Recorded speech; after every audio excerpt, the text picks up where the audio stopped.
भक्त ने चढ़ाई ईश्वर को अपनी आंखें। बहुत पुरानी बात है।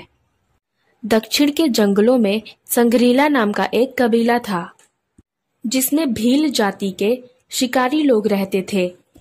उस कबीले का सरदार नाग नाम का भील था, जो कि अपने नाम के अनुसार बड़ा ही खूंखार और शक्तिशाली था।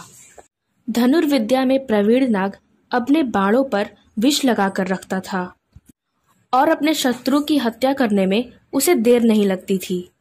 उस नाग भील की पत्नी भी एक विशालकाय डरावनी औरत थी, जिसके गले में सिंह के दांतों की माला पड़ी रहती थी।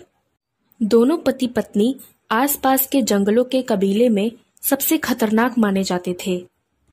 बहुत दिनों की प्रतीक्षा के बाद नाग भील के घर में एक बेटे का जन्म हुआ, जिसका नाम उन्होंने तीषण रखा।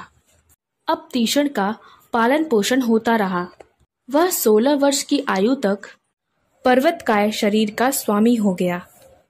अस्त्र शस्त्र चलाने में वह अपने पिता से भी कई कदम आगे था।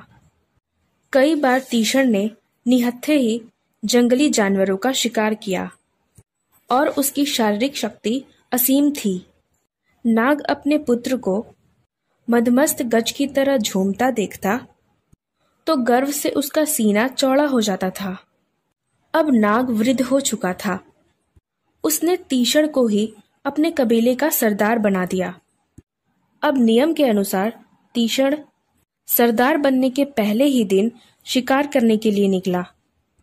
अब तीषण जिधर से भी गुजरता, जंगली पशुओं के लाशें गिराया जाता। उसके 2 नौकर नाड़ और ताड़ उन्हें उठाकर एक स्थान पर इकट्ठे करते रहे। तीषण ने बहुत सारा मांस इकट्ठा कर लिया तो उसे भूख लगने लगी। अब भूख मिटाने के लिए मांस तो बहुत था, परंतु वहां पानी नहीं था। तभी तीषण के दोनों सेवक वहां पर आ गए। तीषण ने अपने दोनों सैनिकों से कहा कि मुझे भूख लग रही है, लेकिन साथ ही साथ मुझे प्यास भी लग रही है। कहीं से पानी का इंतजाम हो जाए तो बहुत अच्छी बात है। तो इस पर तीषण के सेवक नाड़ ने कहा कि हाँ महाराज, वहां विशाल शाल की पेड़ देख रहे हैं। उसकी पहाड़ी के पीछे एक बहुत ही बड़ी नदी बहती है। उसका पानी बहुत ही शीतल है और वह पहाड़ भी बहुत रमणीक है। उस पर एक मंदिर है जिसमें भगवान जटाजूटधारी की मूर्ति है। आप उनकी पूजा भी कर सकते हैं। तीषण ने अपने सेवक ताड़ से पूछा कि ये भगवान क्या होता है। ताड़ ने अपने स्वामी को बताया कि ये पेड़ पौधे जीव जंतु जिसने बनाए हैं वो भगवान है। ताड़ ने अपने ज्ञान के अनुसार बताया कि ये हवा कहाँ से आती है, ये जल कहाँ से आती है, ये सब ईश्वर की ही कृपा है। अब तीषण का किशोर मन उस जानकारी पर उत्सुक हो गया। उसने ताड़ से भगवान के बारे में और भी पूछा और कहा कि ये भगवान कहाँ रहता है, मैं भी ऐसे व्यक्ति से मिलना चाहूंगा। ताड़ ने कहा कि ईश्वर तो कण कण में बसते हैं, इन फूल पत्तियों में भी हैं, परंतु ईश्वर से मिलने के लिए भक्ति करनी पड़ती है, पूजा करनी पड़ती है।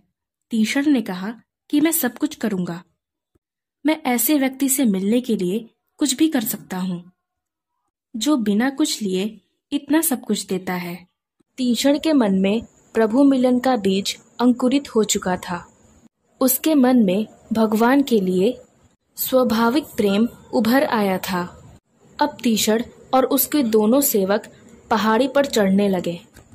ज्यों-ज्यों तीषण पहाड़ी पर चढ़ रहा था, उसकी भूख प्यास खत्म हो रही थी और अंत में उसके मन में उत्सुकता और आनंद भर रही थी।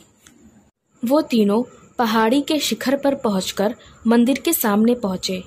अब उस मंदिर में महादेव की मूर्ति देखकर तीषण अपना सुध बुध खो गया और भाव विभोर होकर मूर्ति से लिपटकर रोने लगा। तीषण ईश्वर से कहने लगा कि हे संसार को जल वायु और प्राण देने वाले, तुम इतने महान होकर भी इस जंगल में अकेले रहते हो। उस मूर्ति के ऊपर कुछ फूल रखे हुए थे। तीषण ने उन फूल पत्तों को उठाकर फेंक दिया और कहा कि ये किसकी दृष्टता है। मेरे स्वामी के सर पर ये फूल किसने रखे? तो ताड़ ने कहा कि मैं अक्सर एक व्यक्ति को देखता हूँ, वो हर सुबह आता है, इनके सर पर शीतल जल डालकर फूल पत्तियां रखकर लंबा लेट जाता है और साथ ही साथ कुछ बड़बड़ाता रहता है। तीषण ने कहा कि जरूर वो कोई अघोरी होगा जो मेरे स्वामी को निमित्त बनाकर किसी स्वार्थ सिद्धि में लगा रहता है। तीषण ने कहा कि वो इन्हें भोजन भी नहीं कराता होगा। मैं इन्हें प्रतिदिन ताजे मांस का भोजन कराऊंगा। अब तीषण भोजन लेने को तो चल पड़ा, परंतु मंदिर से जाने का उसका मन नहीं हो रहा था। वो बार बार लौटता और मूर्ति से लिपट जाता कि भगवान, मन तो जाने का नहीं करता, परंतु तुम्हें भूख लग रही है इसीलिए जाता हूँ। और तीषण वहां से निकलकर पहाड़ी से नीचे उतर गया। अब तीषण का सेवक नाड़ तो हैरान रह गया, जबकि ताड़ अपने स्वामी की अवस्था समझ चुका था। नाड़ ने कहा कि हमारा सर्वनाश हो गया, स्वामी तो पागल हो गए हैं। नाड़ ने ताड़ से कहा कि ये सब कुछ तुम्हारे कारण हुआ है। अब बड़े स्वामी तुम्हें भून कर खा जाएंगे। ताड़ ने कुछ नहीं कहा क्योंकि वो इस बात को समझ रहा था। जब तीषण वापस लौटा तो उसके दोनों हाथों में मांस था। उसने आते ही मांस को भुना और उसे कई पत्तों पर रखा। फिर प्रत्येक पत्ते के मांस को चखा कि कहीं से कच्चा तो नहीं रहा। उसके बाद संतुष्ट होकर उसने भगवान को समर्पित किया। नाड़ बड़ा ही अप्रसन्न होकर बोला कि स्वामी तो पागल हो गए हैं, इतना सुगंधित मांस पत्थर को भेंट कर रहे हैं। हमारे भूख का तो इन्हें ख्याल ही नहीं है। तीषण मूर्ति के सामने बैठा भोजन का आग्रह कर रहा था। शाम हो गई, अब घर चलिए। तीषण के दोनों सेवक उनसे कहने लगे।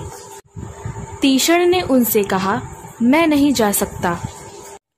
रात का समय जंगली जीवों के घूमने का समय है और मैं अपने भगवान को अकेला नहीं छोड़ सकता। तुम जाओ। अब नाड़ ने ताड़ से कहा कि तुम्हारी मृत्यु निश्चित है। नाड़ क्रोध से बोला कि तुम्हारे कारण स्वामी ऐसी बातें करने लगे हैं। मैं बड़े स्वामी से कहकर तुम्हें दंड दिलवाऊंगा। तू यहीं रुक इस पागल के पास। ये कहकर नाड़ पहाड़ी से उतर गया। ये सुनते ही ताड़ भी वहां से डरकर भाग गया। अब तीषण अकेला ही मंदिर में रह गया। रात होने पर वो मंदिर के द्वार पर धनुष बाण लेकर भगवान की रक्षा में जुट गया। सारी रात तीषण ने जागते हुए बिताई। उसका प्रेम अनंतता की ओर जा रहा था। सुबह होने पर तीषण अपने भगवान के लिए ताजा मांस लेने के लिए पहाड़ी से नीचे उतर गया। उसके जाने के थोड़ी ही देर बाद मंदिर का पुजारी वहां आया और उसने मंदिर में पूजा अर्चना की। मंदिर में मांस देखकर पुजारी हैरान रह गया और कहने लगा कि ये धृष्टता किसने की है। किसी जंगली शिकारी ने मंदिर अपवित्र कर दिया। उस शिकारी को कोसते हुए पुजारी ने जैसे तैसे मंदिर को साफ किया और स्वयं नदी में जाकर स्नान किया। उसके बाद पुजारी ने मंत्रों से स्तुति की और वापस अपने घर लौट गया। इतने में तीषण वापस आ गया